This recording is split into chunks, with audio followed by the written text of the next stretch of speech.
Welcome everyone today. My name is Jo Grimmond from the University of Wollongong in New South Wales, Australia. I'm just going to share my screen so that you can see my slides. We're going to talk about STEM in the early years today and the importance of STEM learning for future development.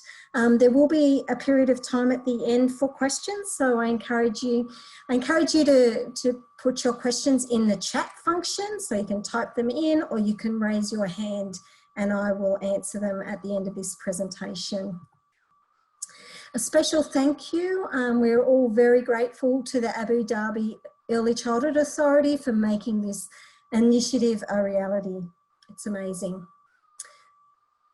So in Australia, we like to do an acknowledgement of country, and in Australia, before we present, we acknowledge the traditional owners of our land on which we meet. And Wollongong University, where I work, is located on land traditionally owned by the Wadi Wadi people of the Dharawal Nation. However, I come to you today from my home on the south coast of New South Wales on Yuin country, which is about 6 hours south of Sydney, if you know Australia. So I respectfully acknowledge the traditional owners and custodians of the many lands across Australia. I acknowledge the contribution made by Aboriginal and Torres Strait Islander people, with particular reference to the education of young children, and I recognise their existence long before our story began. In the coming weeks, I will be presenting a lot of practical workshops and unpacking STEM a bit further, but today I'm going to talk about STEM and share some ideas with you about the benefits of STEM learning with children. We'll look at what STEM looks like in the early years, and particularly in the context of play. We will explore the importance of science, technology, engineering and mathematics learning for future learning and development, and we'll examine the key role the home learning environment plays in the child's overall development, what you can do in the home. We will examine what STEM involves in our everyday lives, and we'll introduce how we can easily embed STEM practice in our play with our children. We will learn the language of STEM, what I like to call the language of STEM, and learn simple ways to use questioning techniques to enhance that learning and evoke a sense of wonder. So let's start today thinking about what STEM is. What does it look like in the early years? When I talk about the early years, I'm talking about children up to the age of 8. So I encourage you to think about in the context of your child. So what does it actually look like in play? How can we use what I like to call loose parts in our everyday to highlight STEM learning? And when I talk about loose parts, I'm talking about things in the home like Lego and blocks and paper rolls and cardboard, things like that. It's important in the early years when we think about STEM, we think about an integrated approach to STEM learning rather than treating each area as separate entities. So rather than treating science and engineering and mathematics and technology separately, let's start thinking about how we can treat them together and as an integrated approach. So STEM is an approach to learning and development that integrates those areas. So what can you do to embed this STEM practice with your child in your home? First of all, we can talk to children about what STEM is. We can talk to them about science, mathematics, technology, and engineering, and how that helps the world function in our everyday, and how it helps our world improve. Once they understand what it is and how understanding and learning about these 4 things that involve STEM will help them better understand the world in which they live in. We can introduce them to simple concepts that they would use in daily life, such as counting, addition, subtraction, measurement, using fun and interesting activities, which we'll certainly explore during our future workshops. So I encourage you to engage with me in the future, and we'll really engage with practical activities and experiences that incorporate all the different entities of STEM.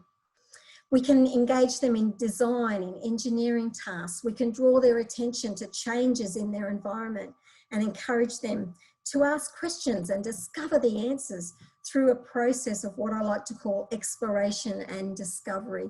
We really do have an opportunity to transform our young children's minds into the innovators of tomorrow by engaging them in STEM practice, and that gives me goosebumps when I think about that. So why is STEM learning important, especially in the early years in relation to lifelong learning? Firstly, the experiences children have during the early years are extremely important for lifelong learning. As your child's first teacher, your role is vitally important in creating lots of opportunities that promote learning in playful scenarios, so playing with your child, essentially learning through play and exploring materials, posing questions and evoking that wonder. Children are naturally curious and they have a natural desire to explore all of their surroundings, make discoveries and try new things out on the way. Why is it like that? What could possibly happen if it were different than its present state? Can I change how that works? Questions like this provoke them to find solutions and bombard, what I like to call bombarding their information-hungry brains, the moments they lay eyes on anything new. This habit of questioning and trying new things out, hands-on, using hands-on materials, lays such a solid foundation of learning in early childhood, which stays with children throughout their lives and helps them better perform in every compartment of their life. As your child's first teacher, you can start building their STEM skills from an early age, creating such a solid foundation for future learning. By encouraging your children to play, explore and investigate, you are helping them become active participants in their own learning. As I said earlier, we need to treat all areas of STEM holistically rather than dividing them, and we need to engage in the processes with the child.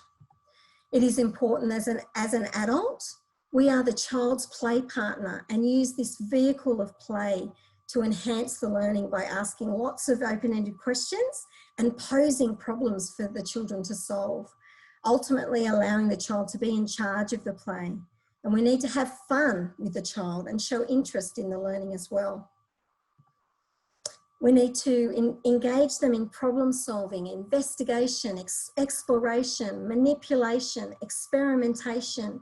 They're all key components of STEM learning. And when children are engaged in these processes, they are learning. Children develop important skills for future STEM learning. STEM education helps you better understand the world and how we relate to it. So engaging in the learning with the children is really important. STEM involves introducing children to new concepts through activities and games, and it essentially helps them live the concepts rather than just reading about them. By children engaging in STEM in play, they evoke wonder, they innovate, and they make meaning in their play. We, as the adult, have a key role to play in this by engaging in the learning with the children. It is not our role to have all the answers, because we don't. We need to explore with the children and engage in the wonder with them. Discover with them, encourage them to hypothesize, make predictions, test those predictions with hands-on materials. And certainly in the weeks to come, we're going to unpack and look at some really practical examples of this. We need to also encourage them to notice things in their environments, from noticing changes to ingredients in cooking, when you're cooking, so noticing the changes in what happens with the ingredients, to discovering new things about the world and engineering a masterpiece with blocks or Lego. It's all STEM learning. Here are some other examples of what STEM looks like in play. You can see that they interrelate with each other, and we need to treat them like that when we're offering opportunities to explore concepts. So I've just put some examples on the screen there. They all involve processes where children explore, investigate, hypothesize, problem solve, and make predictions and so on. So science discovery involves changes in the environment, exploring senses, so doing lots of things to explore that and playing games with senses, natural and living processes, scientific processes, exploring changes. When we think about technology, we think that when we're using technology, it should be open-ended. We use it to inquire and investigate. We use it to research about and find more information about things.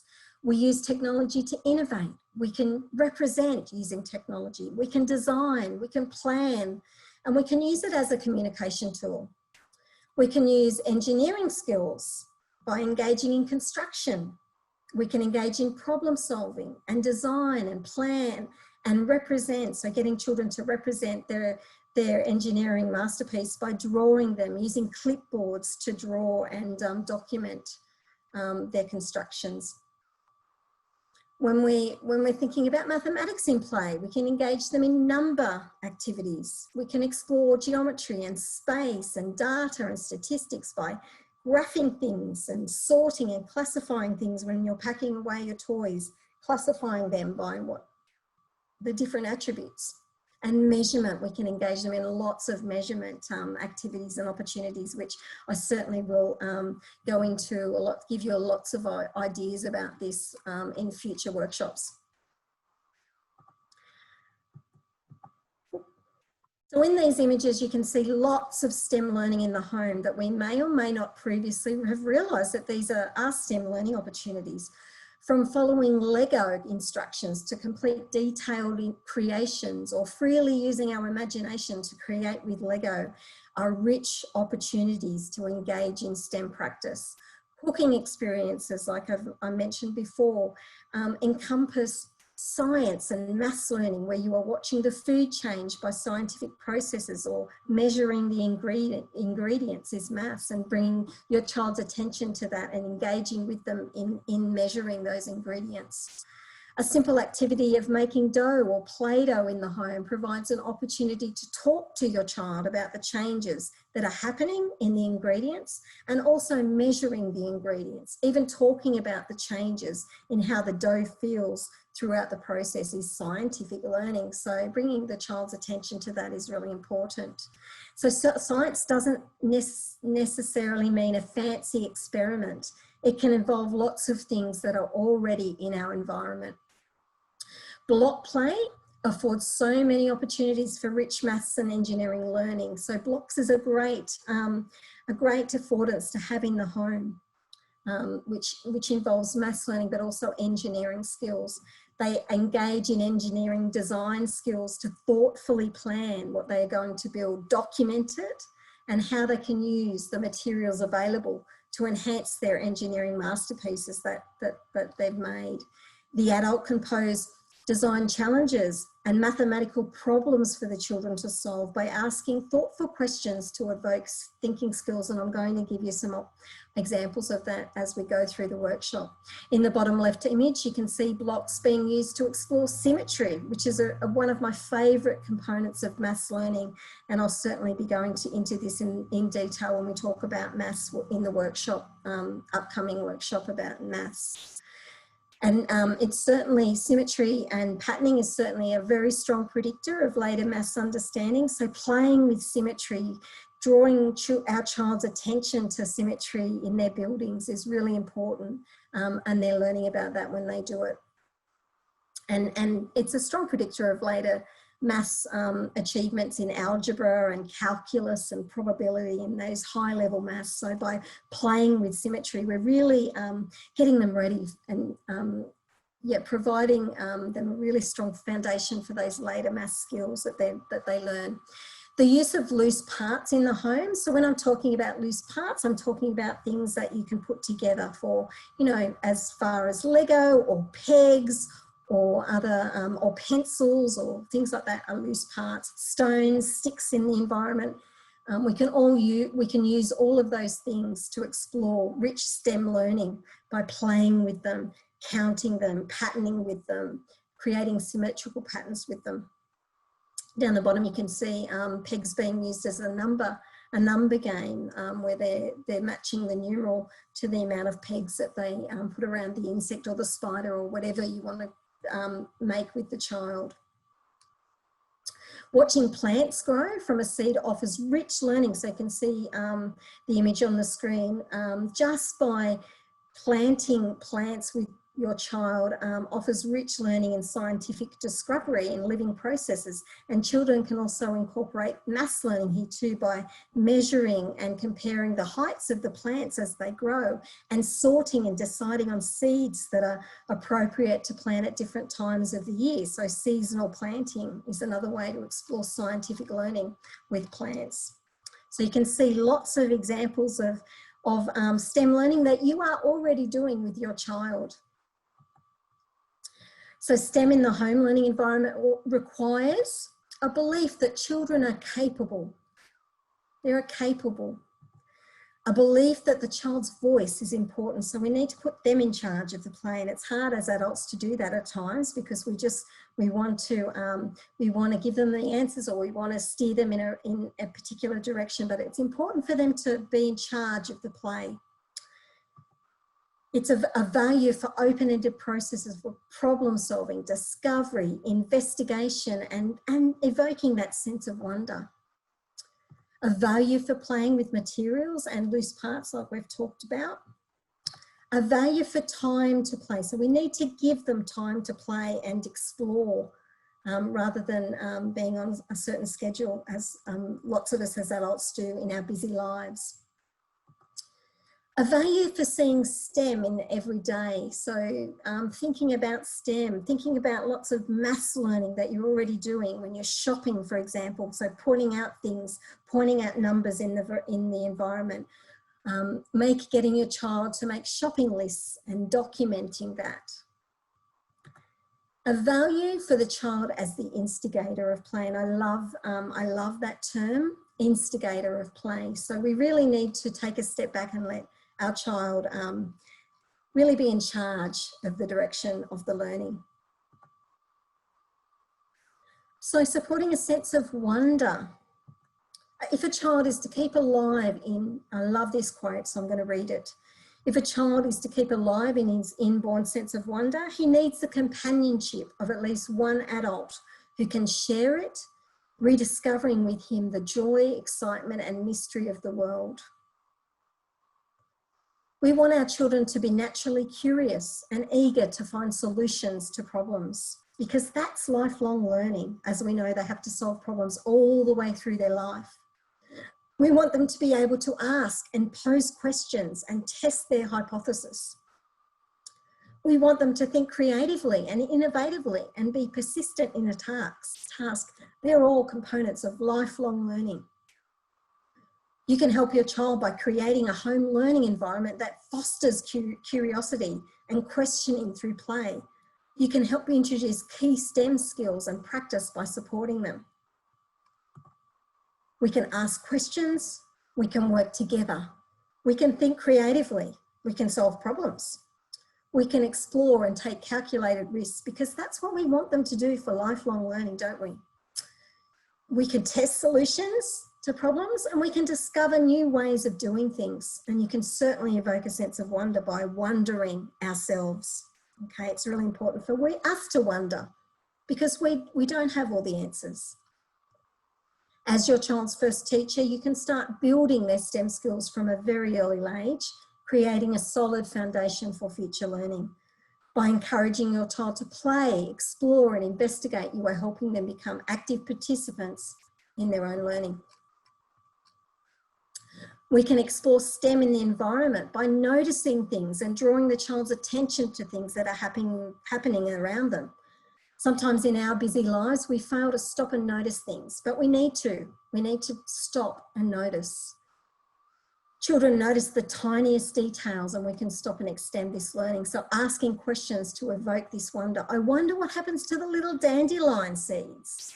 Watching leaves change colour and pointing the changes out in the environment in seasonal changes is all STEM learning. Why sometimes it's easier to make a snowball than other times, for example. Why? What's different about the snow? Why does a rainbow appear after rain? Why do leaves fall from the trees? And why do leaves change colour in seasons? Just noticing in our environment and pointing out things and discovering things is enhancing STEM learning. So it's not hard, is it, everyone?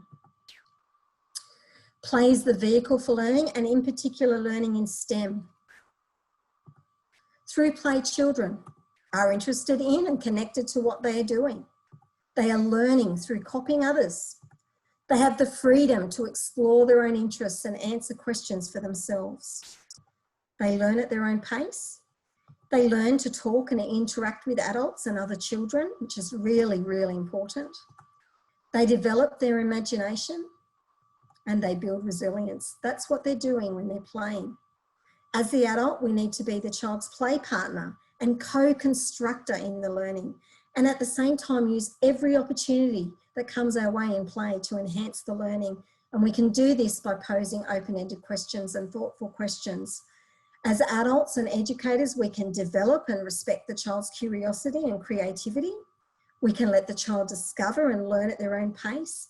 And we can accept answers that our children provide. They make perfect sense to them. They may not make perfect sense to us, but we need to accept their answers. Ask lots of open-ended questions. Questions help your child understand the tasks.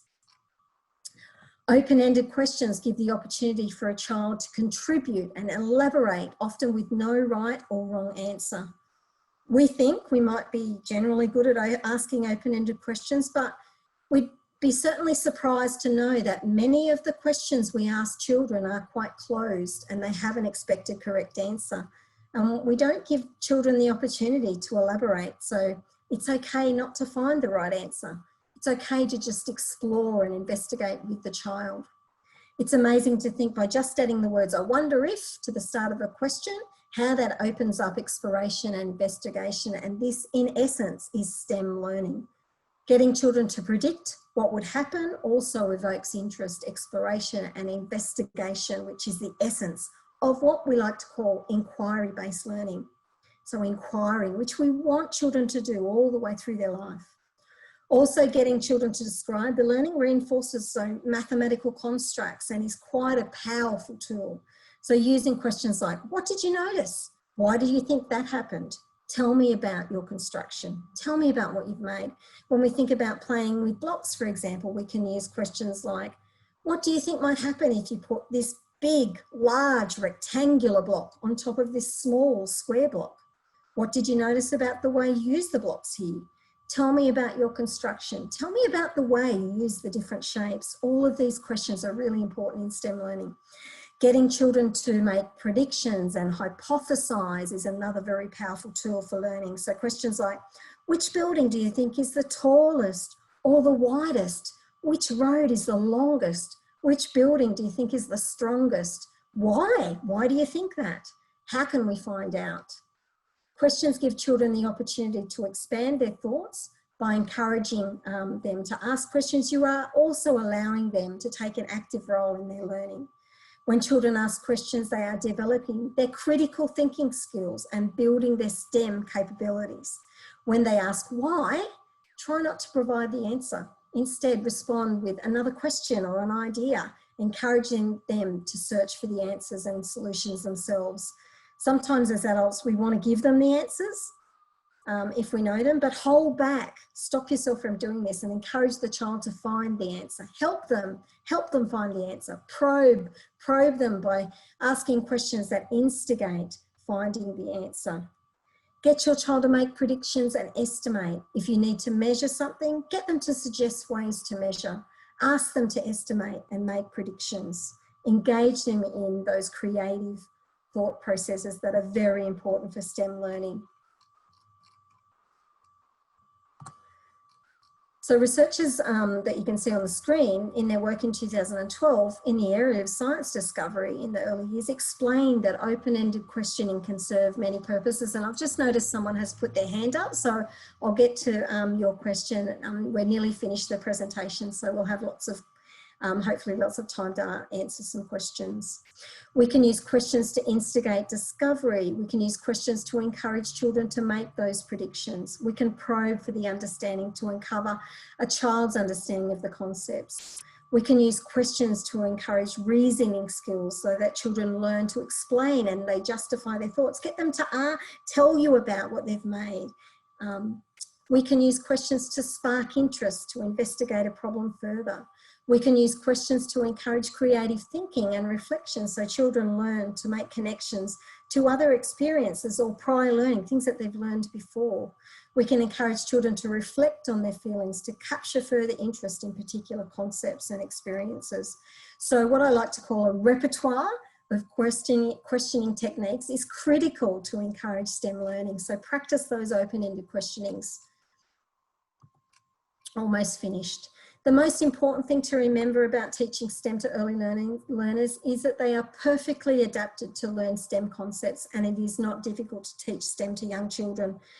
The secret is to tap into their natural and innate curiosity about the living world by simply allowing them to investigate, by encouraging them to ask questions about the real world. You are engaging children in STEM. So I love this quote on the screen. It is, I believe, abundantly apparent to almost any adult that once you let a child walk down a dirt path in a forest, they start to explore their surroundings immediately. It is that sense of explorer that we need to tap into. Ask questions of your little researcher, encourage more exploration, and provide more opportunities to return to these type of settings. So, yeah, be armed and ready with those questions that will evoke and spark wonder and encourage the child to investigate, explore, predict and test out their theories of things. It may not be your theory, but it's theirs and they need to own it. So when children are respected, they have a right to shared exploration with a supportive co-constructor and play partner, that is you. They deserve to engage with quality processes and have further interest and wonder sparked. They deserve to have their work valued and documented with respect. Your role as the child's first and most important teacher is a big one. We need to always remember to respect their rights as learners for them to reach their full potential. Oops. So STEM involves playing with lots of processes, from engineering a cubby house from cardboard boxes to engineering a train track, as you can see on the screen. It's ultimately about making the most of every opportunity to engage children in exploration, discovery, planning, and representing their plans. So get them to draw designs of their ideas and test them out. Use everyday materials like sticks and blocks and Lego and paper and cardboard and paper rolls. Come up with STEM challenges for them. And we'll certainly be diving deep into each of these areas in the coming weeks, and I will be sharing lots of practical ideas that you can do with your child in the home and in the environment. So feel free to register for my upcoming workshops. It's about instilling and sparking curiosity and play. And loose parts in the home can be used for lots of different explorations with science, maths and engineering. And as much as you can, get children to draw and represent their play. Have clipboards and paper on hand for them to design and plan and also represent their ideas, drawing their constructions, planning what they need to create, comparing their designs with their already drawings and sketches, making changes and applying them is all engaging with STEM and play. STEM facilitates language development. So it's a key role in the acquisition of language skills. So when children read books or engage in shared book reading with you about science, for example, it can spark new areas of discussion about STEM. Children would then be encouraged to discuss the hypotheses and results with one another, which develops both core literacy and comprehension skills. So literary and STEM go together. STEM encourages independent and collaborative learning. So lots of STEM learning allows children to develop their communication and problem solving skills. This kind of rich environment also enables young children to develop concepts through investigation and exploration means. Treating all children as STEM learners and ensuring they have equal opportunities is really important as well. So actively listening to children and watching how they play and relating to one another, encouraging children to discuss and elaborate on both their ideas and findings with you. As parents, we can ensure that our children are being exposed to STEM at home by encouraging those independent thinking and by making connections between their experiences at school and at home. And we as parents can also encourage our children to undertake mini projects related to a certain topic. For example, if they're learning a topic at school, we can extend on that in the home. So they know that STEM isn't confined to the classroom. So a final reflection, the child is the starting point, the centre and the end. His development, his growth is the ideal. Literally, we must take our stand with the child and our departure from him. It is he and not the subject matter which determines both quality and quantity of learning. So play alongside your children. And next worksheet, I'd just like to say that we're going to explore how we see science in our daily lives, and we're going to consider how to engage in scientific discovery in the home learning environment. So I'm going to provide some practical examples of how you can do that in the home, and we're going to learn how to use simple ideas to explore scientific discovery in the home through play. So now I invite you to ask some questions. So thank you for listening today to me, and so please type your questions into the chat, or I might be able to see you raise your hand. So feel free to type some, can you suggest some useful websites that we can watch, learn and feel confident to incorporate STEM into our teaching practices? Thanks. Thank you for that that question.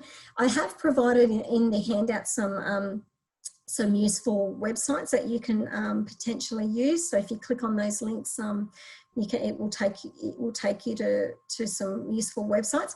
The Early Start Discovery at Home, the Discovery Space, which is a children's museum at the University of Wollongong, have put some really fantastic little videos together that I've provided you in the handout. So feel free to have a look at those as well. But basically, anything that you're evoking that sense of wonder, that you're playing with the children, that you're building and constructing and engineering with the children and getting them to be in charge of the play is really important. How do you know if you are overstimulating your child? Oh, that is a great question.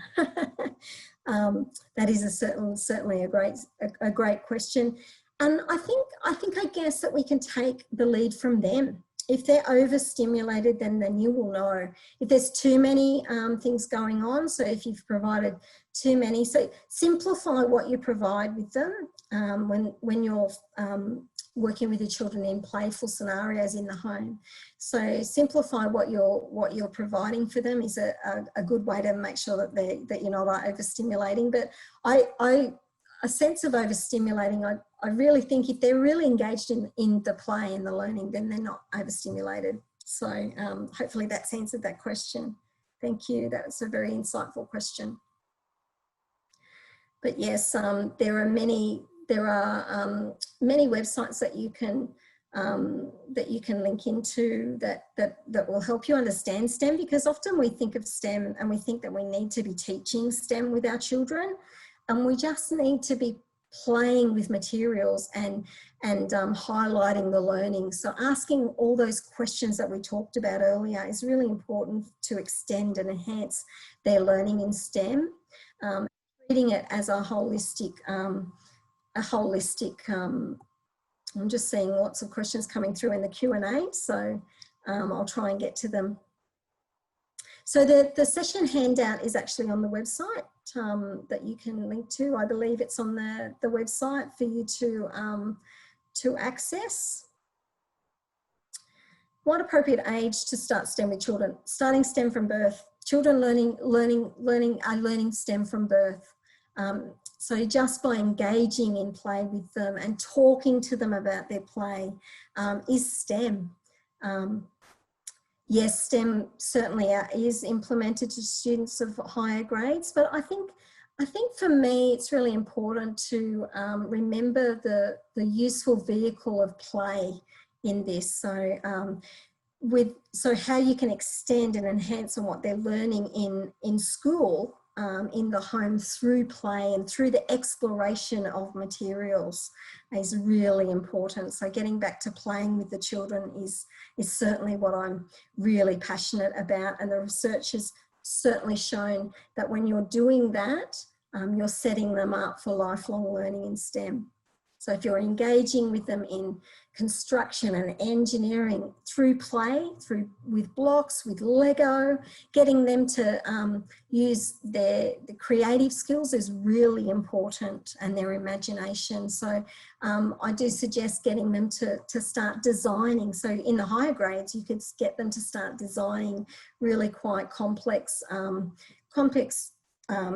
buildings, in essence, or Lego constructions, and then get them to do that from their designs, and then compare their designs with their product at the end, is STEM learning.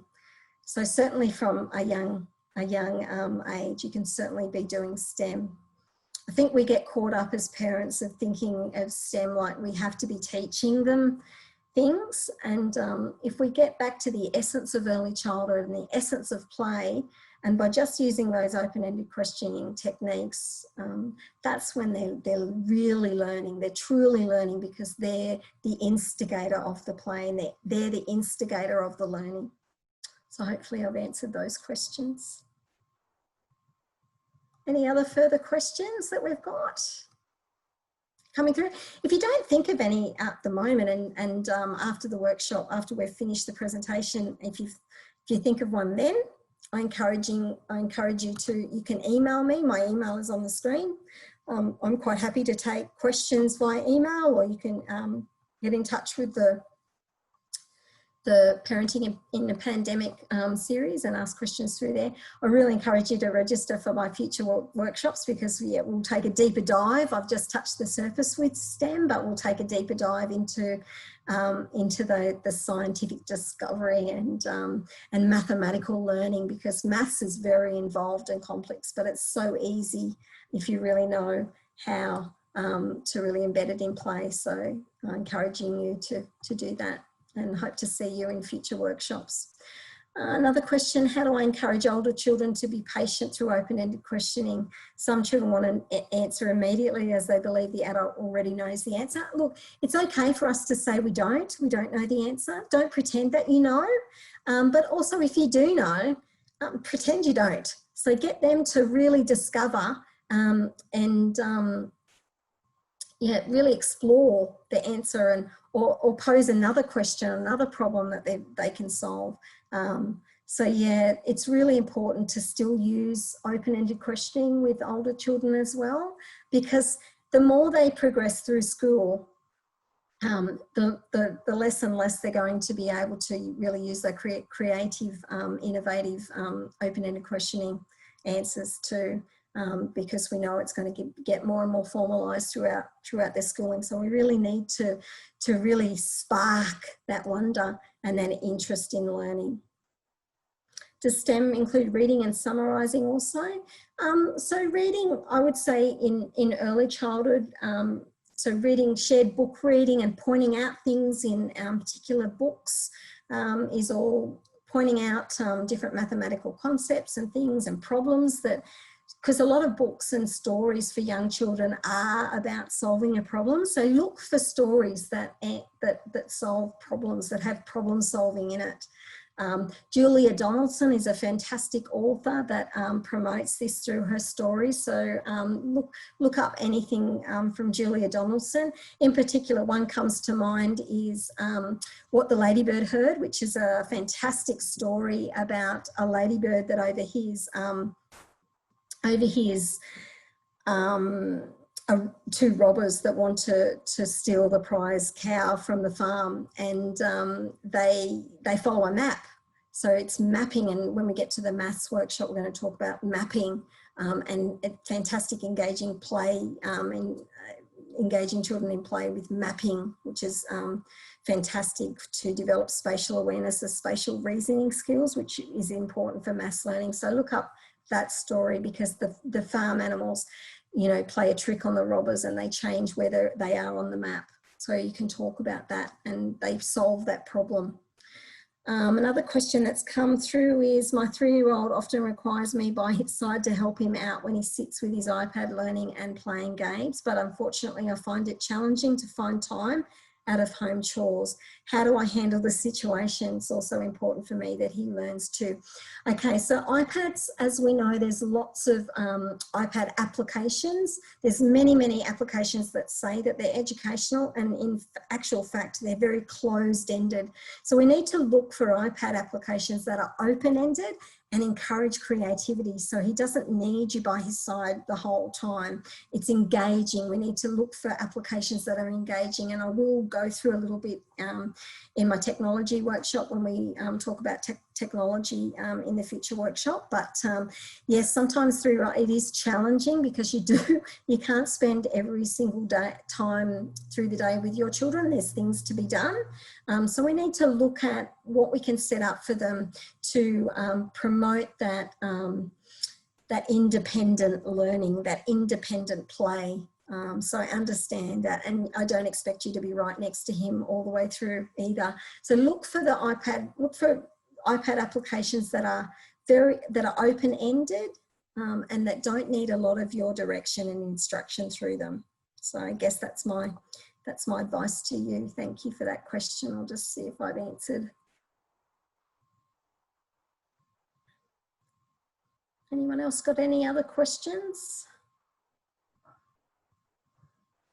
That's all the questions that have come through so far. But again, as I was saying, if you think of, probably after the website, the webinar, you'll think, oh, I should have asked Jo this question, and you've forgotten about it.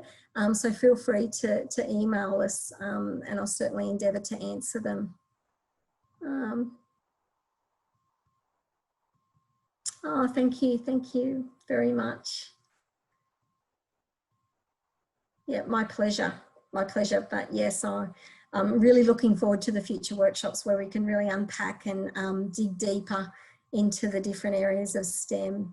And my particular passion that I have is mathematics. So I'll give you lots and lots of ideas about how to use mathematics and play together, and think about maths not just about number and counting, lots of other things that we can do that's fun and engaging for us as well as adults.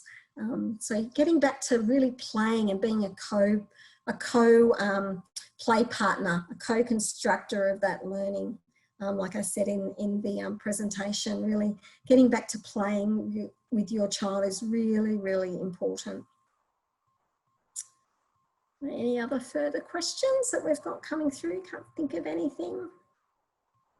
Practice on those open-ended questions sometimes don't come easy to us, so that we need to really sort of remember, just by adding that, I wonder what would happen, or tell me about. If you use tell me about a lot, that really gets us into that whole practice of open-ended questioning. So when your child's created something with the blocks or Lego, for example, just use the question, tell me about it.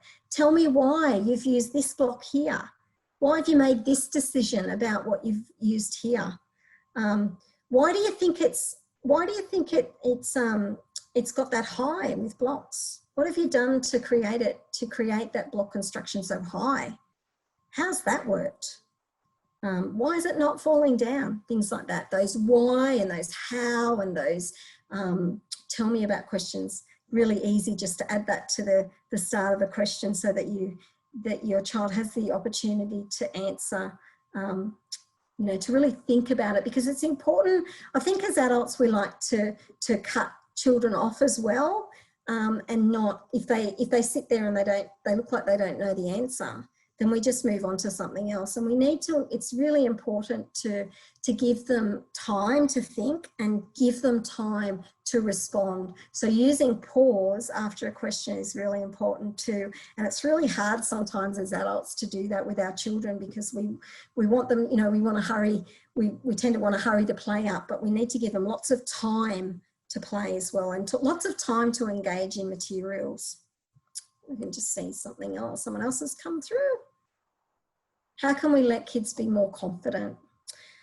I think, well, that's a hard question, but it's hard and it's easy at the same time. So confidence is all about doing and giving children opportunity to do. So giving children opportunity to engage engage in play and giving opportunity to,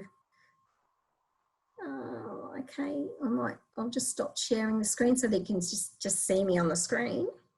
I'll just stop the screen sharing and I'll just, so that you can see me. Yeah, so just building that confidence in engaging with materials is really important, so that the children develop their confidence and their disposition in learning, particularly in maths. When we're talking about maths, it's really important for them to develop those confidence skills, to have a go. I like to use the phrase have a go with technology, have a go with maths learning, and just play with maths with your child. Try not to think that you have to have all the answers all the time. It's really important. So hopefully I've answered that question. Any other further questions or further clarification? I left my slide on the screen so that you could jot down my email address if you'd like to forward any other further questions to me. Quite happy to do that as well.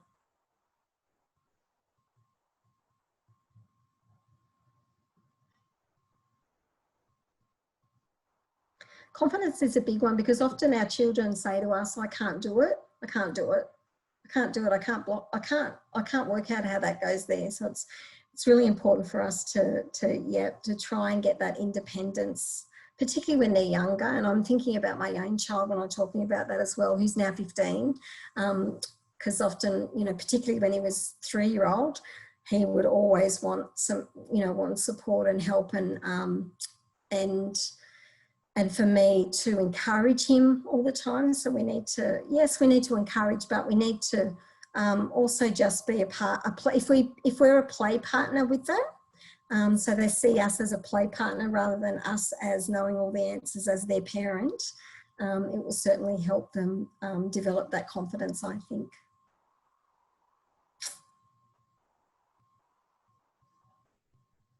Any other further questions?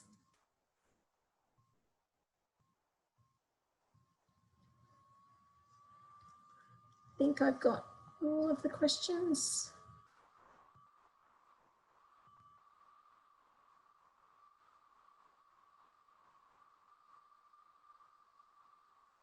And as I said before, certainly is really important for us to play with STEM concepts, because for later lifelong learning, because we know that particularly in the 21st century, that we really want children to be able to become the future innovators and creators in our society. So it's really important for them to have the confidence to do that at an early age, so it sets them up for lifelong learning.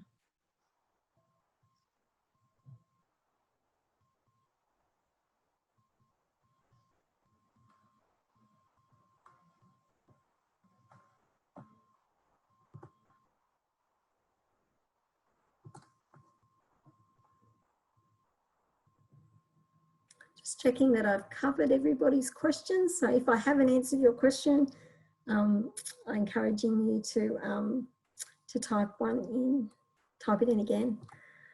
Okay, we have another question coming through. My 3-year-old sometimes does not seem to grasp certain things or show lacks of interest in learning numbers. This worries me.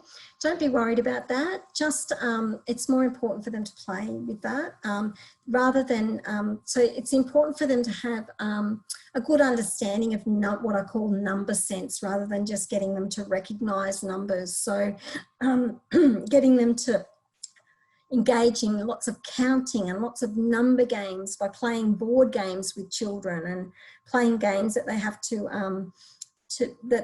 that's embedded in their play.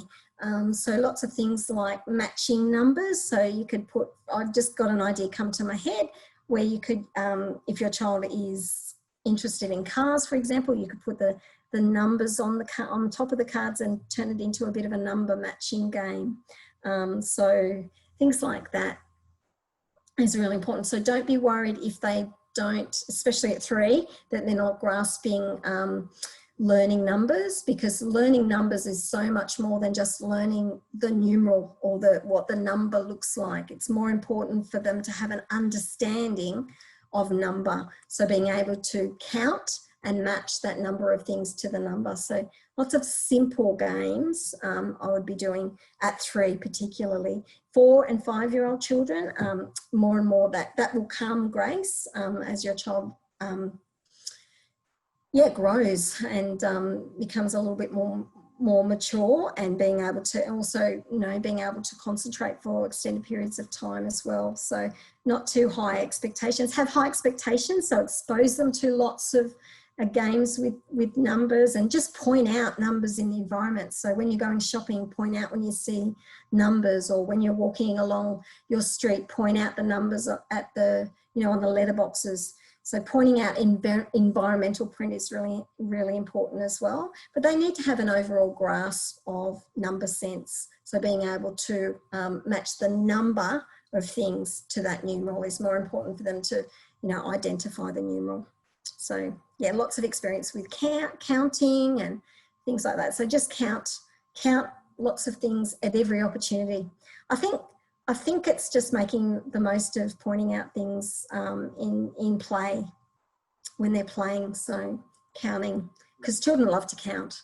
So that's a really great way of developing number sense. And certainly in my maths workshop, I will go through and give you some ideas about little simple games that you can use with children.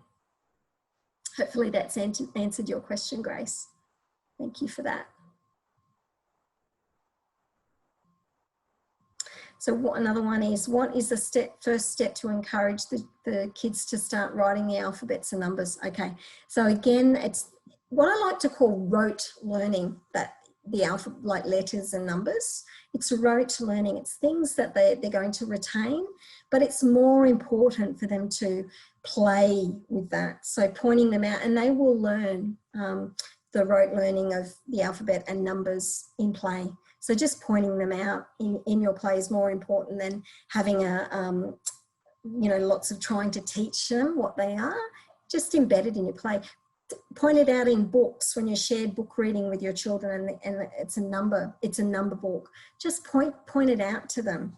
Get them to point to it, and get them to, if there's a number 3, for example, get them to count 3 things, so that you're relating that number to the amount of objects. So getting them to count on their fingers, or count little loose parts. So loose parts, when I talked about loose parts in the presentation, can be things like buttons, or things that you have in the home, stones, anything. So lots of opportunities to count loose parts, counting the pegs, creating little games with shoe boxes where they have to put pegs around the edges of the shoe box and get them to count, do them in different colours and get them to count the colours, and create patterns with them and things like that. Just playing with materials is more important than teaching them the alphabet and the numerals, exposing them to numbers and the alphabet in play.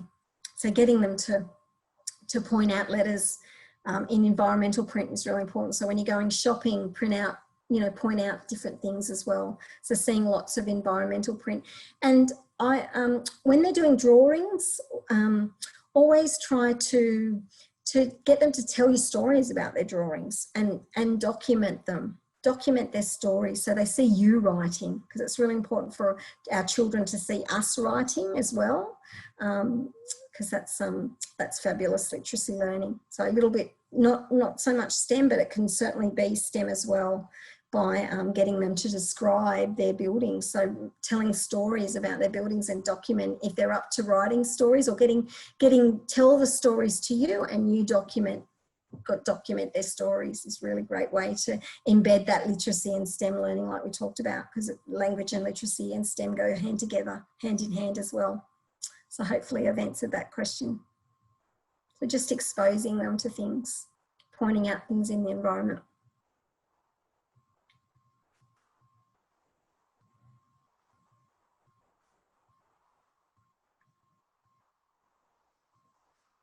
Any other further questions? We've got a few more minutes to go.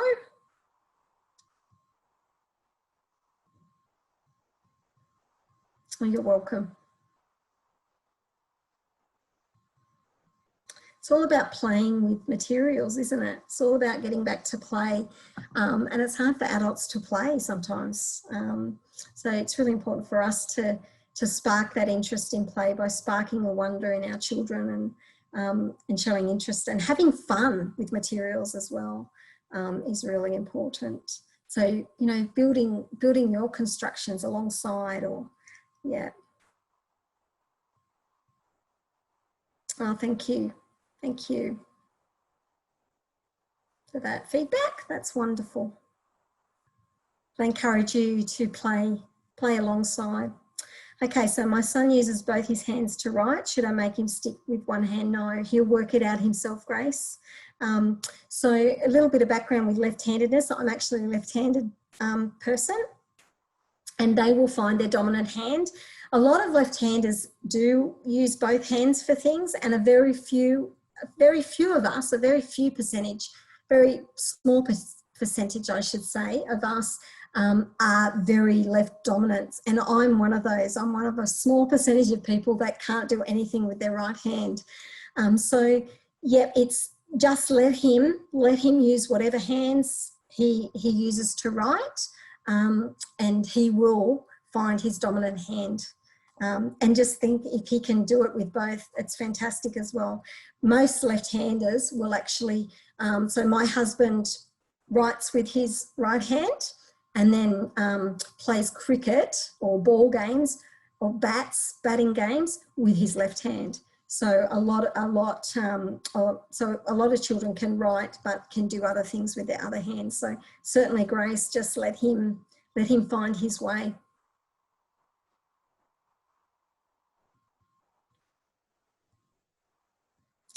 Any other further questions? I'm glad I had that question because, yeah, I could share that about, found it quite interesting in the literature that I found that, yeah, but quite a small percentage is just left dominant. Yeah, so it's no problems being, also on that, if he does end up being left-handed, Grace, that's fine, that's great. Left-handers are great.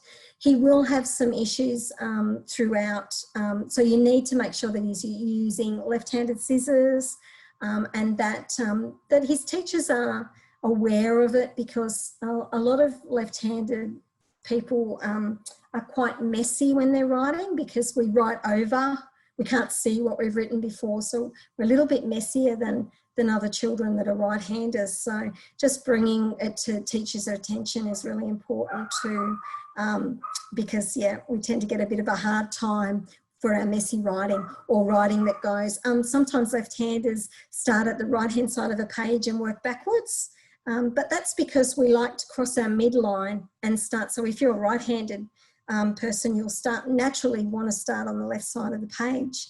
Left-handers want to start naturally on the right side of the page. So just when he starts writing, if he's a left-hander, Grace, if he starts writing on the right, just put a little starting star. I usually put a little starting star on the place where he has to start writing, because what will happen is they will mirror their writing, and it just comes naturally to them.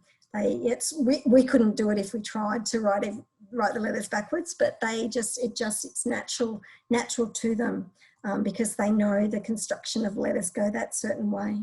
So yeah, just thought it's not really STEM, but I just thought I'd share that because of my experience being left-handers and being a bit more aware of the trouble with that left-handed children have. I don't like writing on spine bound books, for example, because I find it really, really uncomfortable. So things like that right-handed people just don't realise the difficulties that left-handed children have. So it's really not good to be aware of these things for your child if they end up being left-handed. It's not a problem. It's not a problem. It's just something to be aware of. We tend to be a bit more creative, I hear, left-handers, so not a problem at all being left-handed. Just have one more minute if there's anyone.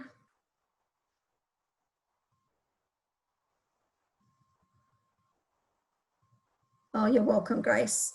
Pleasure. If you think of any questions, just feel free to email me. So I think we've got one more left, maybe a chance for one more question, if there's a burning question that someone wants to ask me.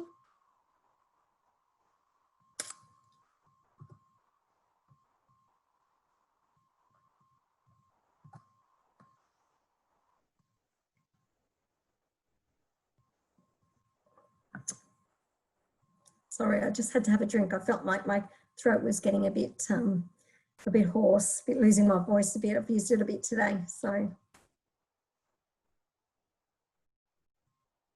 No more questions, I think. I think we might leave it at that, everyone. Thanks again for joining me today, and feel free to register if you've enjoyed what I've presented with you. Feel free to register for upcoming workshops. So I take a deeper dive into science and maths and engineering, because another one of my passions is block playing and Lego. So feel